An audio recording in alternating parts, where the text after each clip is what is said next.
নমস্কার, শুভ সন্ধ্যা। সবাইকে স্বাগত জানিয়ে শুরু করছি বেদজ্ঞান আয়ুর্বেদার আজকের এখনকার অনুষ্ঠান। বেদজ্ঞান আয়ুর্বেদা ভারতবর্ষের আয়ুর্বেদ নিয়ে কাজ করা একটি অন্যতম সংস্থা, যেখানে রোগের চিকিৎসা হয়, অর্থাৎ সিমটমস নয়, উপসর্গ নয়, আপনাকে রোগ থেকে বের করে আনার চিকিৎসাই বেদজ্ঞান আয়ুর্বেদাতে হয়ে থাকে।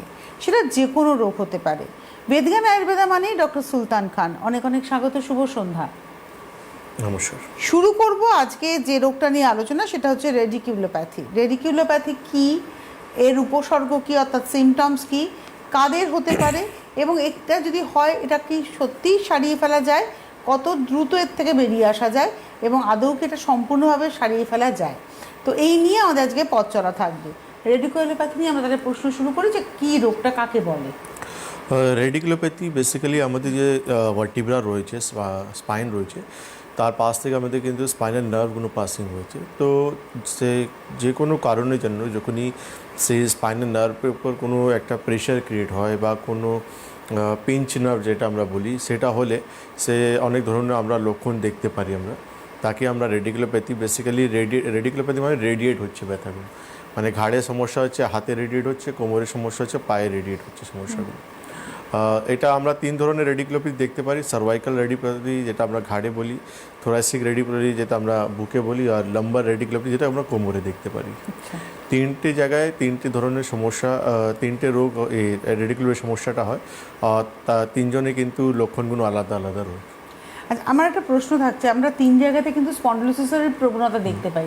তার মানে কি স্পন্ডিলোসিস হলে এই রোগটা হওয়ার চান্সেস থাকে, নাকি না এই রোগটা হবেই? না, আমাদের স্পন্ডিলোসিস মানে হচ্ছে ডিজেনারেশন। তো ন্যাচুরালি ডিজেনারেশন হলে আমাদের রেডিকুলোপ্যাথি হওয়ার একটা চান্স থাকে। কারণ আছে। আমাদের ডিজেনারেশন হচ্ছে, তার জন্য আমাদের একটা রেডিকুলোপ্যাথি সমস্যা আছে, বা আমার অস্টোফাইটিক চেঞ্জ হচ্ছে, মানে হাড় বেড়ে যাচ্ছে ওখানে আমাদের, তখন এই প্রবলেমটা হতে হয়। হার্নিয়েশন হচ্ছে, সেখান থেকে একটা রেডিকুলোপ্যাথি প্রবলেমটা আসতে পারে। কম্প্রেশন হচ্ছে আমাদের, সেখান থেকে আমাদের এই রেডিকুলো প্রবলেমটা আসতে পারে আমাদের। তো এইসব কিছু কারণ আছে, সেখানে আমরা দেখতে পারি যে সেটা সার্ভাইকাল রেডিকুলোপ্যাথি হোক বা লাম্বার রেডিকুলোপ্যাথি, আমরা সমস্যা দেখতে পারি। তো এই রেডিকিউলোপ্যাথির সিমটমস কি, বেসিক সিমটমস কি? রেডিকুলোপ্যাথি সিমটম যেটা আমরা দেখি, যে আমাদের একটা পেন আমরা দেখি, যেমন ঘাড়ে পেন দেখতে পারি আমরা, কোমরে পেন দেখতে পারি আমরা দেখি পেনগুলো আমাদের হাতের দিকে ছড়াচ্ছে, দুটো হাতের দিকে ছড়াচ্ছে বা একটা হাতের দিকে ছড়াচ্ছে। তেমনই কোমরে যখন পেন হয়, সেটা আমাদের কোমরের দিকে, একটা পায়ের দিকে ছড়াচ্ছে বা দুটো পায়ের দিকে ছড়াচ্ছে। হাত পায়ে আমাদের অবশ হয়ে যাচ্ছে, ঝিঝি ভাব ধরছে আমাদের, মাসলগুলো ওয়াস্টিং হচ্ছে, মানে মাসলসগুলো আমাদের কমে যাচ্ছে পায়ে, স্ট্রেংথগুলো কমে যাচ্ছে আমাদের পায়ে, হাতে বা পায়ে।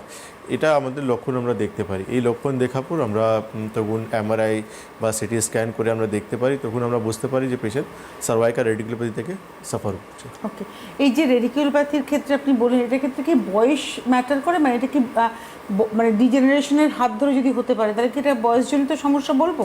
রাইট, আপনি যখন ডিজেনারেশন বলছেন, স্পন্ডিলোসিসের কথা আসছে, তখন তো স্পন্ডিলোসিসে তো বয়সজনিত সমস্যা রয়েছে।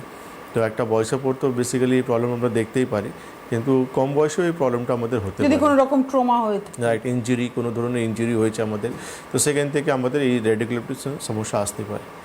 বেসিক সমস্যা হচ্ছে আপনার মানে একটা পেন। তার সঙ্গে আমাদের আমরা পেশেন্ট থেকে আমরা অনেকবার শুনেছি যে হাতগুলো অবশ হয়ে যাচ্ছে, আমরা হাত দিয়ে কোনো জিনিস ধরে রাখতে পারছি না, বা হাতে কোনো কাজ করতে পারছি না আমরা।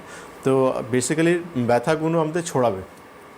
ঘাড়ে শুধু ব্যথা হচ্ছে, তো এর মানে হচ্ছে আমাদের সার্ভাইকাল স্পন্ডিলোসিস। কোমরে শুধু পেন হচ্ছে, তো আমরা মানতে পারি যে স্পন্ডিলোসিস, কিন্তু ব্যথাগুলো ছড়াচ্ছে, তার মানে হচ্ছে এটা আমাদের রেডিকুলোপ্যাথি সমস্যা হচ্ছে। আচ্ছা, এবারে যেটা আমার প্রশ্ন, সেটা হচ্ছে যে এই যে যখন ধরুন কারো রেডিকুলোপ্যাথি হলো, বেসিক লোক তো বুঝতে পারছে না, তাহলে সেক্ষেত্রে আপনাদের কি ক্লিনিক্যাল ভিশন, নাকি না এর জন্য কোনো প্যারামিটার রয়েছে, মানে কোনো প্যাথোলজিক্যাল টেস্ট রয়েছে? ক্লিনিক্যাল ভিশন তো একটা আমরা পেয়ে যাই, যে পেশেন্ট বলছে যে ডক্টরবাবু আমার দুটো হাত অবশ হয়ে যাচ্ছে, বা আমাদের হাত ঝিঝি, বা আমরা কোনো জিনিস ধরতে রাখতে পারছি না, বা পেন হচ্ছে ট্রিমেন্ডাস দুটো হাতের দিকে। তো কোনো না কোনো জায়গা থেকে আমরা কানেকশন পাই যে এটা সার্ভাইকাল একটা সমস্যা হচ্ছে। তো সার্ভাইকালের সমস্যা হচ্ছে সেখানে আমরা কিন্তু কনফার্মেশনের জন্য আমরা একটা সিটি স্ক্যান বা এমআরআই করি, কারণ ফাইন্ডিংটা দরকার রয়েছে যে স্পাইন যেটা রয়েছে সেখানে কোন ধরনের সমস্যাটা হচ্ছে, তার কি কোনো হাড় বেড়ে গেছে বা গ্যাপিংগুলো কমে গেছে বা হার্নিয়েশন হয়ে গেছে বা কোনো কম্প্রেশন হয়ে গেছে, ডিস্ক বাল্জ হয়ে গেছে, এরকম কোনো সমস্যা আছে কি না, যার জন্য কিন্তু যে স্পাইনাল নার্ভগুলো আছে তারপর কিন্তু কোনো ইরিটেশন তৈরি করছে। তো এটা কনফার্মেশন জন্য আমাদেরকে একটা ইনভেস্টিগেশনটা দরকার পড়ে, ভীষণভাবে দরকার পড়ে। এই ইনভেস্টিগেশনের পরবর্তী যে ট্রিটমেন্টটা, সেই ট্রিটমেন্টটা কি হতে পারে? যেমন আয়ুর্বেদে আমাদের পঞ্চকর্ম থেরাপি আর মেডিকেশন মারফতে আমরা এই রেডিকুলার ট্রিটমেন্টটা আমরা করি। তবে রেডিকুলোপ্যাথির ক্ষেত্রে পঞ্চকর্মটা ভীষণ ইম্পর্টেন্ট। হ্যাঁ অবশ্যই, কেন কি আপনার শরীরে যে জায়গায় কিন্তু হাড়ের গ্রোথ হচ্ছে বা আপনার অবস্ট্রাকশন হচ্ছে সেই জায়গাটাকে কমাতে গেলে আমাদের পঞ্চকর্ম থেরাপি খুবই ভালো কাজ করে। ডিটক্সিফিকেশন একটা খুব বেটার একটা ভালো ট্রিটমেন্ট। আর সেকেন্ড হচ্ছে মেডিসিনগুলো আপনার যে পেইনগুলো রয়েছে, স্টিফনেসগুলো রয়েছে বা যে ছড়াচ্ছে পেইনগুলো আপনার রেডিকুলোপ্যাথি সমস্যাগুলো, ইমিডিয়েটলি সেখানে উইথিন এ উইক আপনি সেই ইমপ্রুভমেন্টটা দেখতে পারবেন। তার মানে একটা জিনিস খুব ইম্পর্টেন্ট, আমি দেখলাম যে যতদিন আমরা আলোচনা করি না কেন যে কোনো রোগ নিয়ে, ডিটক্সিফিকেশনটা কিন্তু কথায় কথায় চলে আসে। তার মানে টক্সিন যখন আমার শরীরে জমছে তখনই নানাবিধ রোগ হচ্ছে। রাইট। এবং এই রেডিকুলোপ্যাথির ক্ষেত্রেও টক্সিনের একটা বড় ভূমিকা রয়েছে। অবশ্যই রয়েছে, কেন কি আজকে আমাদের আয়ুর্বেদে বলেই দেওয়া হয়েছে যে কোনো সমস্যা হওয়ার আগে সবথেকে প্রথম সমস্যা আমাদের কিন্তু পেট। আমাদের ডাইজেশন সিস্টেম একটু ডিস্টার্ব হবে, মেটাবলিজম আমাদের ডিস্টার্ব হবে, সেখান থেকে কিন্তু আস্তে আস্তে আমাদের রোগগুলো উৎপন্ন হবে। আগ্নি ডিসব্যালেন্স হবে, মেটাবলিজম স্লো ডাউন হবে, আমাদের খাওয়া দাওয়া ঠিকঠাক পাচন হবে না, তো আলটিমেটলি সেখান থেকে কিন্তু অন্য অন্য রোগ আমার শরীরে চলে আসবে। আমাদের দোষগুলো ডিসব্যালেন্স হবে, তার সঙ্গে ধাতু ইফেক্টেড হবে, তারপর আমাদের শরীরে একটা নতুন একটা রোগ চলে আসবে। আপনারা রয়েছেন আমাদের সঙ্গে সরাসরি, কথা বলুন 6292242341, 6292242342। এই অনুষ্ঠান আপনাদেরই অনুষ্ঠান। যে কোনো রোগে আপনি ভুগছেন, ট্রিটমেন্ট করছেন, সুস্থ হচ্ছেন না বা ট্রিটমেন্ট শুরুই করেননি, বুঝতে পারছেন যে আপনার শরীরটা ঠিক সাথ দিচ্ছে না, আপনারা অবশ্যই ফোন করতে থাকুন 6292242341, 6292242342 এই নাম্বারে। আর তার পাশাপাশি দেখুন এইখানে বক্সের মধ্যে, ইয়েলো বক্সের মধ্যে যে নাম্বারটি রয়েছে, এই নাম্বারগুলো নোট করে রাখুন। এইগুলি হচ্ছে বেদজ্ঞানের অ্যাপয়েন্টমেন্টের নাম্বার। যারা দেখাতে চাইছেন ডক্টর খানকে, যারা আসতে চাইছেন বেদজ্ঞানে, তারা এই নাম্বারেই ফোন করুন। কলকাতার শহরের চেম্বার বলতে যাদবপুর অঞ্চলের যোধপুর পার্ক কালীবাড়ির কাছে চেম্বার এবং দমদম জংশন চেম্বার, এছাড়া হাওড়া চেম্বার। প্রত্যেক বুধবার হাওড়াতে চেম্বার, প্রত্যেক বৃহস্পতিবার দিন আপনারা পাবেন দমদম জংশন চেম্বার, প্রত্যেক শুক্রবার দিন পাবেন যাদবপুর অঞ্চলের যোধপুর পার্ক কালীবাড়িতে চেম্বার, এবং প্রত্যেক রোববার মর্নিং সেশনটা পাবেন হচ্ছে যোধপুর পার্ক কালীবাড়ি এবং আফটারনুন সেশনটা পাবেন হচ্ছে দমদম জংশন চেম্বারে। আর এছাড়া পশ্চিমবঙ্গের প্রায় প্রত্যেকটা জেলাতে চেম্বার রয়েছে, মাসে একটি কিংবা দুটি। আর এর বাইরে আপনারা পেয়ে যাচ্ছেন হচ্ছে আগরতলা, ত্রিপুরা আগরতলা এবং আসাম গৌহাটিতে চেম্বার। আর উত্তরবঙ্গে মনে হয় মাসে একবার করে চেম্বার থাকছে, শিলিগুড়ি, কোচবিহার থেকে শুরু করে জলপাইগুড়ি সব জায়গাতেই চেম্বার রয়েছে। ডিটেলসটা কিন্তু যাচ্ছে স্ক্রিনে, আপনারা যোগাযোগ করতে থাকুন। তো আমরা রেডিকুলোপ্যাথি নিয়ে আগে কথা বলছিলাম, সেখানে দাঁড়িয়ে ডিটক্সিফিকেশনের একটা বড় গুরুত্বপূর্ণ জায়গা এলো আমাদের। এবারে আমার প্রশ্ন হচ্ছে, ধরুন আমি রোগটাকে ট্রিটমেন্ট করলাম না, বুঝলাম না, ট্রিটমেন্ট হলো না, আনট্রিটেড রয়ে গেল, তাহলে এর জন্য আমার কতদূর এর লোকসান হতে পারে? দেখুন, আমাদের স্পাইনাল নার্ভগুলো কিন্তু আমাদের খুবই ইম্পর্ট্যান্ট একটা নার্ভ, যেটা কিন্তু আমাদের ব্রেন থেকে অন্য পার্টে কিন্তু তার কিন্তু মেসেজ পাঠানো বা মেসেজ রিসিভ করা একটা কাজ রয়েছে। তো আলটিমেটলি ওই নার্ভটা যখন আপনার পার্মানেন্টলি ড্যামেজ হবে, সেখানে কিন্তু সেই কাজটা কিন্তু আপনি আপনার বডি করতে পারবেন, সেন্সেশনগুলো কিন্তু আপনার লস হয়ে যাবে। একটা পার্টে আপনার কোনো কিছু হচ্ছে, আপনি কিন্তু বুঝতেই পারবেন না যে ওই পার্টে আপনার কোনো বার্ন হয়ে গেছে বা কোনো আঘাত লেগে গেছে বা আপনার কোনো একটা মশা কামড়াচ্ছে, আপনি বুঝতেই পারবেন না, সেই সেন্সেশনগুলোই কিন্তু পার্মানেন্টলি আপনার লস হবে। তার মানে ধরুন আগুন লাগলো গায়ে, তাহলেও সে বুঝতে পারবে না। আসবো আলোচনায়। নমস্কার, কে রয়েছেন? হ্যালো, আমি অনিমেষ রায় বর্ধমান থেকে বলছি। হ্যাঁ বলুন। বলছি আমার এই ঘাড়ে স্পন্ডলাইটিস হয়েছে, ধরুন এই বিগত 6 বছর। তো আমি ব্যাঙ্গালোর ডাক্তার দেখিয়েছিলাম, দেখিয়ে আসার পরে ওনারা যেটা বললেন যে এটা ব্যায়ামে যাবে, কিন্তু আমার তো ব্যথা হয় না, শুধু এগুলো ধরে রাখে, ঘাড়ের শিরাটাগুলো ধরে রাখে, ব্যথা। আপনার বয়স কত? আমার বয়স ধরুন 44। 6 বছর ধরে আপনার সমস্যা? ধরুন 19 সাল, এই 6 বছর হলো। ঘাড়ে ব্যথা আর কি সমস্যা হচ্ছে আপনার? ঘাড়ে ব্যথার সমস্যা বলতে চলতে খুব অসুবিধা হয়, ব্যালেন্স থাকে না, হাঁটতে চলতে পারি না। হুম। হ্যাঁ, এইটা খুব সমস্যা হয়। 6 বছর থেকে কি চিকিৎসা নিচ্ছেন আপনি? চিকিৎসা বলতে এখন চিকিৎসা তেমন কিছু নেওয়া হয় না, ওই ব্যথার ট্যাবলেট মাঝে মধ্যে খাওয়া হয়। হুম।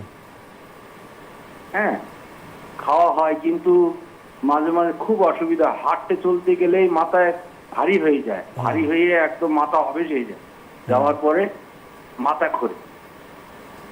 ঠিক আছে, আপনি টিভি স্ক্রিনে থাকুন। দেখুন, আপনি যে প্রবলেমটা বললেন, বেসিক্যালি এটাই যে আমাদেরকে আমরা বারবার বলি, আমি স্পেসিফিকলি, যে রোগটাকে বোঝাটা খুব দরকার রয়েছে আমাদের, যে আমার কী ধরনের রোগ হয়েছে বা তার কী ধরনের ট্রিটমেন্ট আমার দরকার রয়েছে। 6 বছর থেকে আপনি এই সমস্যা নিয়ে ঘুরছেন, আপনি ভেলোর পর্যন্ত আপনি ঘুরে এসেছেন, আর আপনি দেখেছেন যে কলকাতায় যে ডক্টরবাবু ওষুধ দিয়েছেন আপনাকে, ব্যথা ওষুধ, সেই ওষুধটাই কিন্তু আপনি ভেলোরকেও পেয়েছেন। তো ন্যাচুরালি প্যাথি সেমই আছে, অ্যাডভাইস তো আপনি সেমই পাবেন, নতুন কিছু পাবেন না। হ্যাঁ, আপনি আর ক্রিটিক্যাল অবস্থায় যখন যাবেন, আজকে 6 বছর আপনি নিয়ে ঘুরছেন রোগটা, আর যখন ক্রিটিক্যাল অবস্থায় যাবে তখন আপনি সার্জারি অপশনটা পেয়ে যাবেন। তো হাতে সময় রয়েছে, প্রপার ট্রিটমেন্টে আসুন, প্রপার চিকিৎসায় আসুন, তাহলে আপনি রোগটাকে পুরো নির্মূল করতে পারবেন। আপনি হাঁটছেন, ঘাড়ের সমস্যা হয়েছে, আপনি প্রচুর হাঁটছেন, এর তো কোনো কানেকশন হচ্ছে না না। ট্রিটমেন্ট সমস্যা যেখানে হয়েছে ঘাড়ে, ট্রিটমেন্ট সেখানে দরকার, হাঁটা নিয়ে এর সঙ্গে কোনো কানেকশন নেই আপনার। ঠিক আছে, আপনি বর্ধমান থেকে বলছেন, নিশ্চয়ই আপনার হাতে এক্সরে রিপোর্ট, এমআরআই রিপোর্ট বা সিটি স্ক্যান যা কিছু রিপোর্ট থাকবে, সামনে মঙ্গলবারই আমি বর্ধমানে থাকবো, আপনি সমস্ত রিপোর্ট নিয়ে, বুধবারে থাকবো, সমস্ত রিপোর্ট নিয়ে একবার যোগাযোগ করার চেষ্টা করুন। অ্যাপয়েন্টমেন্টের জন্য আপনি একটু যোগাযোগ করে নিন, আপনি ফোন করলেই ওরা আপনাকে ভেন্যু অর্থাৎ কোথায় চেম্বার এবং আপনার অ্যাপয়েন্টমেন্টের টাইম আপনাকে বলে দেওয়া হবে। আমি একটুখানি যেটা বলবো, আপনাকে প্রশ্ন করবো, এই যে আপনি অপারেশনের কথা বলছিলেন, আপনি তো এরকম বহু পেশেন্ট পেয়েছেন যে অপারেশনের পরেও তারা আবারও অসুস্থ হচ্ছেন, আবারও তখন আপনার কাছে আসছেন। দেখুন, বেসিক্যালি কী হয়ে যায় না, যে আপনি আপনার শরীরে যে সিস্টেমগুলো রয়েছে, কিছু কিছু জায়গা রয়েছে যেখানে কিন্তু আপনাকে যে কোনো অপশন নেই, সেখানে আপনি অপারেশন করলেন, সেটা কিন্তু একটা আলাদা ব্যাপার হয়ে যায়। কিন্তু অনেক কিছু মাইনর কেসেসে আমরা দেখি যে সেখানেও কিন্তু সার্জারি অপশন পেয়ে যায় পেশেন্ট খুব ইজিলি। কিন্তু সার্জারি পারমানেন্টলি কোনো সলিউশন আপনার কিন্তু সলভ করতে পারে না, টেম্পোরারি কিছু রিলিফ দিতে পারে, কিন্তু পারমানেন্ট সলিউশন রিলিফ করতে। আমি ব্যান্ডেলে ছিলাম, এক পেশেন্ট, ফিমেল পেশেন্ট, উনি এসেছিলেন, কোমরের সমস্যা, এই সেম রেডিকুলারিটি সমস্যা ওনার হচ্ছিলো, কোমর থেকে পায়ে প্রচুর টান হতো, প্রচুর পেন হচ্ছে, ওনাকেও সার্জারি অপশন দেওয়া হয়েছে, উনি কিন্তু সার্জারি করলেন না, বললেন না আমি মেডিসিন খাবো, আমি ট্রিটমেন্ট করাবো। কারণ বয়স একটা সবথেকে বড়ো ফ্যাক্টর রয়েছে, আপনার বয়স হচ্ছে 45 ইয়ার বয়স হয়েছে, আপনি সেখানে অপারেশন করে কতদিন নিজেকে আপনি সামলাতে পারেন? কেন এই বয়সে তো আপনি দৌড়িয়ে কাজ করবেন, আপনার ফাস্ট লাইফ রয়েছে, সেখানে কিন্তু একটা সার্জারি করার পর তো আপনি রেস্ট্রিক্টেড লাইফই চলে যাবে। নমস্কার, কে রয়েছেন? হ্যালো। হ্যালো, হ্যাঁ, কে বলছেন, কোথা থেকে বলছেন? হ্যাঁ বলছি, আমি গরনঘাটিতে বলছি, কুলতলিতে বলছি। বলুন, আপনার নাম বলুন, বয়স বলুন। আমার নাম ভীম হালদার। বয়স কত? বয়স 27 বছর। বলুন, কি হয়েছে? বলছি, আমার ওই বাঁ সাইডে কিডনিতে স্টোন হয়েছিল, স্টোন হওয়ার পরে এবার মেডিসিন খেয়ে অনেকটা কমে গেছে, কিন্তু ফের এই অনেক 3টে রিপোর্ট করেছি, তবু যন্ত্রণা হচ্ছে হালকা হালকা। কি বলে যন্ত্রণা হচ্ছে? আপনার মেডিসিন খেয়ে মনে হয় কমে গেছে বললেন? পাথরটা অনেক গলে গেছে, আর ধরা পড়েনি, নেই। কি সমস্যাটা কি হয়েছে? কিডনিতে স্টোন। হ্যাঁ, ওষুধ কি ওটা ঠিক হয়ে গেছে? হ্যালো। হ্যাঁ, ওটা রিপোর্ট করেছিলাম, রিপোর্ট করার পরে আর নেই, রিপোর্টে আসছে না, কিন্তু যন্ত্রণা হয়ে যাচ্ছে। ঠিক আছে, আপনি টিভি স্ক্রিনে থাকুন। আপনার কিডনি স্টোন হয়েছে, আপনি ট্রিটমেন্ট করিয়েছেন, কিডনি স্টোন যখন বেরিয়ে গেছে তাহলে ব্যথা হবে কেন? কিডনি স্টোন থাকলে তো আমাদের ব্যথা হবে, কিডনি স্টোন যখন চলে গেছে তাহলে ব্যথা হবে কেন?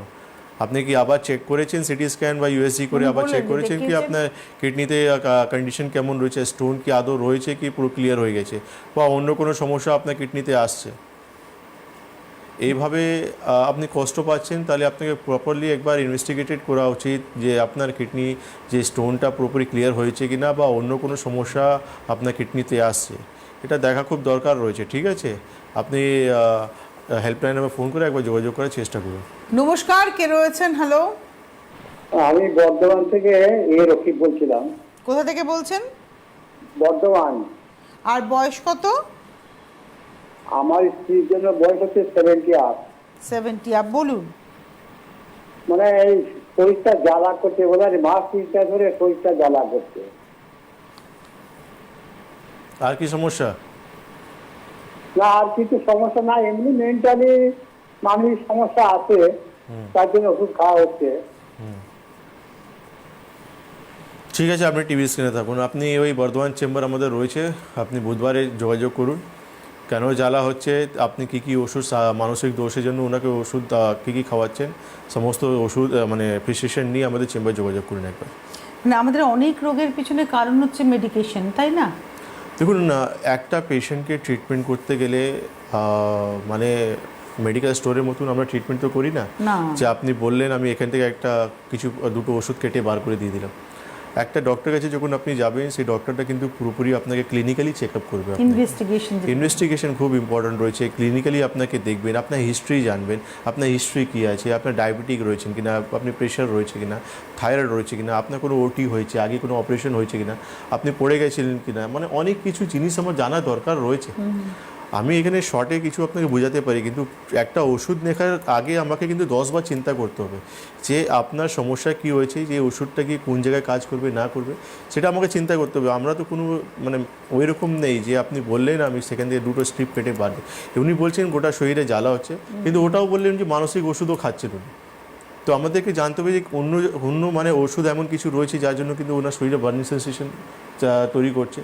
তার জন্য কিন্তু সমস্ত রিপোর্ট যখন বা কাগজগুলো যখন ওষুধগুলো নিয়ে আসবেন উনি, তারপর দেখে আমরা বলতে পারবো যে কী ওষুধ খাওয়াটা ঠিক না বা ওষুধটা বন্ধ করা উচিত। তারপরে ক্লিনিকে আসাটা ভীষণ জরুরি এবং ডক্টরের সামনে আসা এবং ডক্টরের কাছে নিজের হিস্ট্রিটাকে ক্লিয়ার করা। দেখুন, আমরা যখন এই টপিকগুলো ডিসকাস করছি, এই টপিকে নলেজ আমাদের রয়েছে, এর কমপ্লিকেশন আমাদের আইডিয়া রয়েছে। আজকে রেডিকুলোপ্যাথি করছি আমরা, এর পারলে আমরা মাইলোপ্যাথিও করেছি, স্পন্ডোলিসিস প্রোগ্রামও করেছি আমরা। তো সমস্ত জিনিস কিন্তু একটা স্পাইনকে নিয়ে রয়েছে। তো মানুষ যাদের এই সমস্যাগুলো হয় তাদের কিন্তু আইডিয়া নেই। তো সেই লক্ষণগুলো দেখে যখন আমাদের চেম্বারে আসে, আমাদের দায়িত্ব রয়েছে যে মানে ক্লিনিক্যালি তাকে ডায়াগনোজ করা যে কী ধরনের সমস্যাটা হয়েছে। তার কি রেডিকুলোপ্যাথি সমস্যা হয়েছে, না মাইলোপ্যাথি সমস্যা হয়েছে, না অন্য কোনো সমস্যা হয়েছে। কেন রোগ ধরা পড়ে মানে ডায়াগনোজ হয়ে যাওয়ার পরই কিন্তু পারফেক্ট ওষুধ দেওয়া যায়।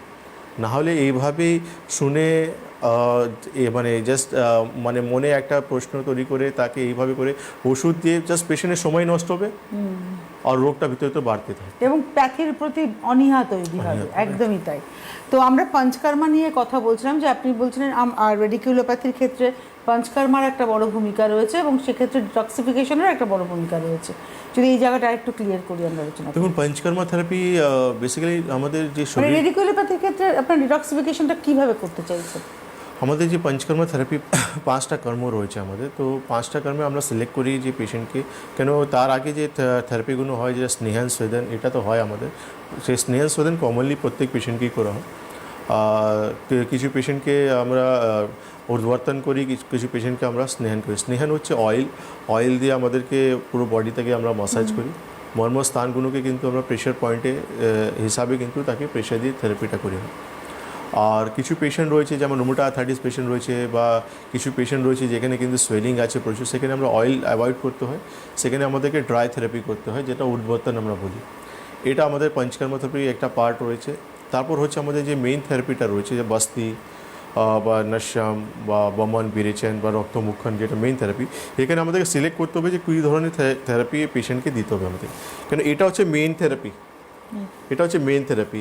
শুধু পেশেন্টকে একটা আমি বডি মাসাজ করে তাকে স্নেহান দিয়ে স্বেদন দিয়ে ছেড়ে দিলাম, এটা কিন্তু পঞ্চকর্মা থেরাপি নয়। মেইন পার্ট হচ্ছে বস্তি, মেইন পার্ট হচ্ছে বমন, মেইন পার্ট হচ্ছে বিরেচন, মেইন পার্ট হচ্ছে নশ্যম, মেইন পার্ট হচ্ছে রক্তমুক্ষণ। এখান থেকে কিছু সিলেক্ট করে আমাদেরকে পেশেন্টকে দিতে হবে, যেখানে পেশেন্ট কিন্তু পুরোপুরি বডিটা ডিটক্সিফিকেশন হবে। কেন কারো ভেরিকোজ ভেন হয়েছে, তাকে কিন্তু আমাকে রক্তমুক্ষণ করতে হবে, তার শরীর থেকে আমাদেরকে দূষিত রক্তগুলোকে বার করতে হবে আমাকে। তো এরকম কিছু সিলেক্টিভ ট্রিটমেন্ট আমাদেরকে করতে হবে, যেখানে পেশেন্ট বডি থেকে দোষগুলো স্টেবল কন্ডিশনে আসবে আর বা যে টক্সিনগুলো আছে বডি থেকে রিলিজ হয়ে যাবে। ওকে, তার মানে ডিটক্সিফিকেশনটা ভীষণ ইম্পর্টেন্ট, বুঝলেন? সেটা যে কোনো রোগের ক্ষেত্রে, রেডিকুলোপ্যাথির ক্ষেত্রে যে কোনো রোগ। আমি তো বলবো দেখুন, আমরা তো রোগ নিয়ে কথা বলি, আমরা বলি প্রিভেনশনের জন্য কিন্তু পঞ্চকর্মা খুব ভালো কাজ করে। আমরা আজকে দেখছি যে প্রত্যেক মানুষকেই কিন্তু একটা জেনেটিক কজ দেখাই যাচ্ছে। একটা টেলিফোন নিয়ে আমরা এগোই। নমস্কার, কে রয়েছেন? হ্যালো, আমি অগ্রদীপ থেকে জয়দেব চক্রবর্তী বলছি। কোথা থেকে বলছেন? অগ্রদীপ। বলুন, বয়স কত? বয়স 52 বছর। বলুন। আমার এই ডান দিকে বুকে ব্যথা হচ্ছে, কি কারণ হচ্ছে এটা? হ্যাঁ, ডান দিকে বুকে ব্যথা হচ্ছে, ডান দিকে। হ্যাঁ, আর কিছু না। ঠিক আছে, আপনি প্রোগ্রাম দেখতে থাকুন। ঠিক আছে, আপনি হেল্পলাইনে ফোন করে যোগাযোগ করার চেষ্টা করুন। ঠিক আছে। প্রত্যেকটা জেলাতে যেহেতু চেম্বার হয়, তাই আপনাদের অঞ্চল ভিত্তিকও হয়তো কাছাকাছি কোনো না কোনো শহরে চেম্বার হচ্ছে, তো সেই জায়গাতে আপনি অ্যাপয়েন্টমেন্ট পেয়ে যাবেন। আপনি দেখুন কথা বলে যে কোনটা আপনার নিয়ারেস্ট চেম্বার, ডিটেলসে যাচ্ছে দেখুন, এখানে প্রত্যেকটা চেম্বার ব্যান্ডেল থেকে শুরু করে সব চেম্বারের ডেট বা অ্যাড্রেস যাচ্ছে বা তারিখটা যাচ্ছে, আপনি দেখে নিন, আপনি কথা বলে নিন। তো আমরা ছিলাম আলোচনাতে, আপনি বলছিলেন যে জেনেটিক্যালি অনেক রোগের থাকতে পারে। অনেক রোগ আছে, আর এমন অনেক রোগ রয়েছে যার কিন্তু আমাদের শরীরে তার কমপ্লিকেশন প্রচুর বেড়ে যাচ্ছে বা তার প্রভাব আমাদের শরীরকে অনেকটাই নষ্ট করে দেয়। সেখানে কিন্তু পঞ্চকর্ম থেরাপি সেই রোগটা প্রভাবটাও কমাচ্ছে, প্লাস সেই রোগটা আমার শরীরে আসতেও কিন্তু অনেকটা আটকাচ্ছে। দেখুন, আজকে 21st সেঞ্চুরি আমাদেরকে একটা জিনিস জানতে হবে বা বুঝতে হবে যে প্রচুর মাত্রায় কিন্তু এখন অনেক রোগ বাড়ছে, ডায়াবেটিস বাড়ছে, ক্যান্সার মতন রোগ বাড়ছে, হাই ব্লাড প্রেশার বাড়ছে, থাইরয়েড মতন রোগ বাড়ছে। তো আমাদেরকে কিন্তু নিজের শরীরটাকে কিন্তু ইম্পর্ট্যান্ট দেওয়া খুব ইম্পর্ট্যান্ট হয়েছে। কেন আপনি শরীরটাকে প্রায়োরিটি না দিলে আপনি আস্তে আস্তে কিন্তু এমন রোগে আক্রান্ত হবেন যেখানে কিন্তু আপনার লাইফটা কিন্তু প্রচুর হ্যাপাজার্ড হয়ে যাবে, প্রচুর কষ্টদায়ক হয়ে যাবে। কেন কি আজকে আমাদের কাছে আজকে মডার্ন সায়েন্সে আমাদের এতটা সুবিধা হয়ে গেছে যে যেমন আপনি ইনভেস্টিগেট করে আপনি নিজের সমস্যাটাকে আর্লি ডিটেক্ট করতে পারেন। যেমন আপনি ডায়াবেটিস আছেন কি না সেই জন্য কিছু ইনভেস্টিগেশন রয়েছে, যার জন্য আপনি আগেই জেনে নিতে পারবেন যে আপনার ডায়াবেটিস মানে আছে কি না, বা প্রি ডায়াবেটিক আপনি রয়েছেন কি না। যেমনই কিন্তু কিছু ক্যান্সার পেশেন্ট রয়েছে যাদের কিন্তু কিছু মার্কার টেস্ট রয়েছে, কিছু ইনভেস্টিগেশন, যেটা একটা বয়সের পর কিন্তু মেল হোক বা ফিমেল তাকে কিন্তু ইনভেস্টিগেট করে নেওয়া জানিয়ে নেওয়া উচিত। কিন্তু লিভার কন্ডিশন কেমন রয়েছে তার জন্য কিছু ইনভেস্টিগেশন রয়েছে, সেটা আপনি করে আপনি জেনে নিতে পারেন কেমন। এই জন্য বলছি আমি, কেন কি আজকে আমি প্রচুর পেশেন্ট দেখি যারা কিন্তু মানে ডে বাই ডে তার শরীরে রোগ অ্যাড হতে চলে যাচ্ছে। আমরা জিজ্ঞেস করলাম যে আপনার ডায়াবেটিস হওয়ার কারণ বা আপনি কেমন লাইফস্টাইল, বলছে আমার ফ্যামিলিতে ছিল এই জন্য আমাকে হয়ে গেছে। এমন কিছু নেই, আপনি চাইলে আপনি সেই রোগটাকে, হ্যাঁ মানে আমাদের একটা ধারণা জেনেটিক্যালি আমি পেয়েছি, আমার ফ্যামিলিতে কারো ছিল এই জন্য আমারও হয়ে গেছে, না এমন কিছু নেই। আপনি চাইলে আপনি সেই রোগটাকে আটকাতে পারেন, আপনার লাইফস্টাইল আপনি চেঞ্জ করতে পারেন, আপনি প্রিভেনশনের জন্য পঞ্চকর্মা থেরাপি নিতে পারেন, ভালো খাওয়া দাওয়া করতে পারেন, ফিজিক্যাল অ্যাক্টিভিটি করতে পারেন, স্ট্রেস টেনশন অ্যাংজাইটি কমাতে পারেন, আপনি রাত্রেবেলা ঠিকঠাক ঘুম নিতে পারেন। তাতে আপনি যে রোগটা আপনার 30 বছর 35 বছরে আসা উচিত সে দেখা গেল 60 বছরে গিয়ে এসেছে। নমস্কার, কে রয়েছেন? হ্যালো, আমি দেবব্রত বণিক বলছি। কোথা থেকে বলছেন? শিলিগুড়ি। বয়স? 42। বলুন। বলছি যে এই বুকের সাইডটা একটু ব্যথা হয়। কি বলেন? বুকের সাইডে ব্যথা হয়। কি বলেন? বুকের সাইডে ব্যথা হয়। একটু আগে তো ফোন করলেন। না, উনি করেননি সম্ভবত, উনি জয়দেব চক্রবর্তী ছিলেন। আচ্ছা, আর কি সমস্যা? আর একটু হাঁপানি মতো হাঁপায়, একটু কিছু করলে হাঁপায়। হাঁপিয়ে পড়েন, মানে একটু বেশি কাজ করলে হাঁপিয়ে পড়েন, তাই তো? হ্যাঁ। আর এই বুকে ব্যথাটা মানে সারা সব সময় কি হয় নাকি না মাঝে মাঝে? হালকা মাঝে মধ্যে। কোনো ডক্টর দেখিয়েছেন আপনি? না, আপাতত দেখেনি। আচ্ছা, ঠিক আছে, আপনি টিভি স্ক্রিনে থাকুন। দেখুন, আমাদের চেস্ট পেন আর আপনি বলছেন তার সঙ্গে আপনার মানে নিঃশ্বাস নিতে কষ্ট হচ্ছে আপনার, মানে কাজ করতে গেলে আপনি হাঁপিয়ে যাচ্ছেন, এটা কিন্তু ভালো ইন্ডিকেশন নয়। ঠিক আছে, আপনি ইমিডিয়েটলি আপনার লোকাল কোনো ডক্টর থাকে তাকে দেখিয়ে আপনি তাড়াতাড়ি আপনার নিজের মানে সমস্যাটাকে ফাইন্ড আউট করার চেষ্টা করুন। এই রোগটা একটু ফেলে রাখবেন না, কি হতে পারে ছোট সমস্যা হতে পারে, বড় সমস্যাও ইন্ডিকেট করতে পারে। ইমিডিয়েটলি আপনি যোগাযোগ করার চেষ্টা করুন। নমস্কার, কে রয়েছেন? হ্যালো। বলছি আমি বাঁকুড়া বিষ্ণুপুর থেকে কথা বলছি, আনারুল শেখ। আর বয়স? বয়স 32। বলুন। বলছি যে আজকে যে টপিকটা আছে রেডিওগ্রাফি, রেডিকিউলোপ্যাথি। রেডিকুলোপ্যাথি বলাটা আমার ভুল হয়েছে, কিন্তু আমার সমস্যা রয়েছে লেফট শোল্ডারের যে টিয়ার শোল্ডার যে জয়েন্ট যেগুলো থাকে সেখানে আমার একটু সামান্য ইনজুরি হয়েছিল আমার স্কুল লাইফে 2000 সালে। আমার 2000 সালে হয়েছিল, তো এখন 2025 সাল। আমি অলরেডি ভেলোর, ব্যাঙ্গালোর বা কলকাতায় অ্যাপোলো হসপিটাল সব জায়গা থেকে আমি ফিরে এসেছি। সেখানে অপারেশন করাটা যুক্তিযুক্ত নয় বলছে ডাক্তারবাবুরা। এক্ষেত্রে আমার এখন লেফট শোল্ডারটা রাত্রে শোয়ার পরে সকালে ঘুম থেকে যখন আমি উঠি তখন পুরো ভারী হয়ে যায়। এক্ষেত্রে এমআরআই রিপোর্টে বলছেন, ওনারা ডাক্তারবাবুরা বলছেন যে ওই যে ফিতাগুলো কি বলা হয় ডাক্তারি ভাষায়, যেটাতে আমার শোল্ডারটাকে নিচে ধরে রেখেছে, ওই জায়গাটাতে নাকি কোনো জায়গায় ইনজুরি আছে, ইনজুরির কারণে লেফট শোল্ডারটা একটু ডাউন হয়ে গেছে। কিছু ফিজিওথেরাপি এক্সারসাইজ দিয়েছেন, সেক্ষেত্রে ঠিক আছে, আপনি টিভি স্ক্রিনে থাকুন, বুঝতে পেরেছি আপনার সমস্যা। আপনি অনেক ডক্টর দেখিয়েছেন, আপনি অনেক কিছু পরীক্ষা করিয়েছেন, আপনার মনে সন্দেহ হচ্ছে, কিন্তু আমি একটা কথা বলবো আপনাকে, যেটা এই সময় আমরা কিন্তু বেদজ্ঞান আয়ুর্বেদে 10 বছর থেকে আমরা এই প্যাথি নিয়ে চলছি। আমরা আপনার মতনই অনেক পেশেন্টদেরকে আমরা সুস্থ করেছি। আপনি একবার সমস্ত রিপোর্ট নিয়ে যোগাযোগ করুন। সবথেকে বেটার আপনি এই জন্য বললাম কেন কি আপনি এখন যত পর্যন্ত ডক্টর দেখিয়েছেন আপনি সে একটাই প্যাথি সিঙ্গেল ডক্টর আপনি দেখিয়েছেন, যেখানে কিন্তু আপনি অপারেশন বা পেন কিলার অ্যাডভাইস আপনি পাবেন। কিন্তু আয়ুর্বেদে আসুন, আয়ুর্বেদের কনসেপ্ট টোটালি ডিফারেন্ট রয়েছে। আপনি একবার আমাদের হেল্পলাইন বা ফোন করে সমস্ত রিপোর্ট নিয়ে যোগাযোগ করুন। আমি আপনাকে যা রিপোর্ট দেখার পর অ্যাডভাইস দেবো সেটা আপনি ফলো করবেন। উইথিন এ মান্থ থেকে 1 মাস থেকে 2 মাসে আপনি অনেক কিছু তফাৎ দেখতে পারবেন। একটা টেলিফোন নিয়ে নি। নমস্কার, কে রয়েছেন? হ্যালো। হ্যাঁ, মালতী দত্ত বলছি আমি। আরেকবার বলবেন, শুনতে পাচ্ছি না আরেকবার বলুন। সুকুমার দত্ত। কোথা থেকে বলছেন? চোদ্দনগর। বলুন কি প্রবলেম?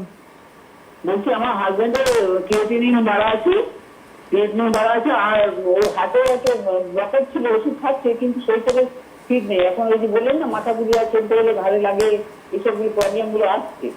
ওই জন্য আমি চাই একটু ডাক্তারবাবুকে দেখাবো। ওই যোধপুর বা কালীবাড়িতে কবে বসেন? যোধপুর কালীবাড়িতে উনি প্রতি শুক্রবার বসেন এবং প্রত্যেক রোববার বসেন।